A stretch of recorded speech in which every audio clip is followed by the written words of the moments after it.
What's up, guys? Welcome to your 173rd Android tutorial for the new Boston. And what we're going to do in this tutorial is kind of the same thing that we did in the last tutorial, except instead of working with vertices, we're going to be working with indexes. So what we're going to do is we're going to set up a private, instead of a float array, we're going to set up a private short array. That's going to basically hold our indexes or specific points. So we're just going to call this point index array or list. What we're going to set this equal to is basically we have 3 points, so we're just going to say 0, 1, and 2. Now we have to set up a buffer for our index points. And again, I know right now you guys might be lost about what we're doing, but it will wrap together and tie together, and you'll see what we have done, and everything will, for the most part, make sense. But what we're going to do is we're going to set up a private short buffer instead of a float buffer, since we're working with a short list. So we're going to say private short buffer. We're going to call this our point buffer, something like that. And then again, we're just going to add our imports. And now again, within our triangle constructor, we're going to set up our short buffer for the most part to relate to our indexes. So just give us a couple spaces here, and we're going to set up a byte buffer. Call this our point byte buffer, or point B for byte and buff, something like that. And we're going to say again, relate to the byte buffer class. And we just gotta, tell the buffer how much, how big the capacity needs to be, what it can handle, how many bytes we're working with.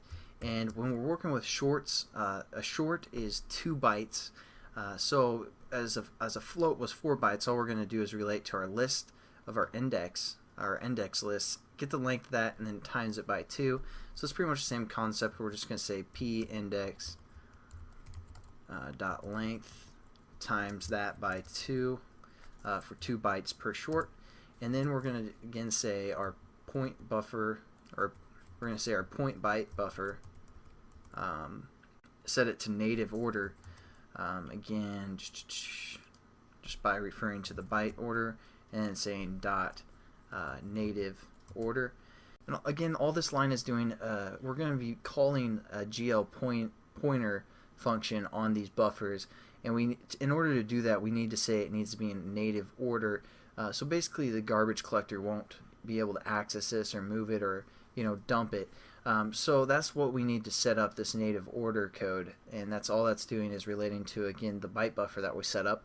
And now what we're going to do is we're going to relate to our index buffer, which we called point buffer, or pbuff, and we're just going to say pbuff is equal to our pb buff, or point byte buffer, and we're just going to say dot as short buffer, because again, we aren't working with a float buffer, we're working with shorts now, so we're just going to say we need a short buffer. And there we go. Now what we're going to do is, again, we're just going to say we're going to relate to our short buffer, and called pbuff, and all we're going to do is say dot put, and then we have to tell it what we want to put in there, and we're going to relate to our point index list. And then all we're going to say is move the position to 0 as well, and that's pretty much it. And we're going to do one more thing kind of like this for our textures, relating textures to a triangle, something like that. But we'll get to that in, again, probably a few tutorials, so you guys actually can see what these are doing when we get into the code, and then we'll come back and maybe do like a texture one if we have time, and then you guys can, the next time we go through this type of thing, you'll understand everything that's going on, why we set up these buffers and all that good stuff. But again, as for now, that's pretty much all we're going to do in this tutorial.